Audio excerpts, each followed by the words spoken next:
কথা শুনলে কিন্তু চুপ করে বসতে হবে। এ ভাই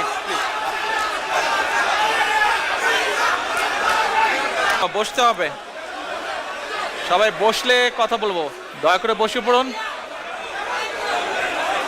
ভাই বোনেরা, সকল সম্মানিত উপস্থিতিবৃন্দ, আসসালামু আলাইকুম। আপনারা অনেকে আজকে চুপ করতে বলবেন। প্রবাসী ভাই বোনদের কাছে কৃতজ্ঞতা প্রকাশ করছি আমার এবং পরিবারের পক্ষ থেকে।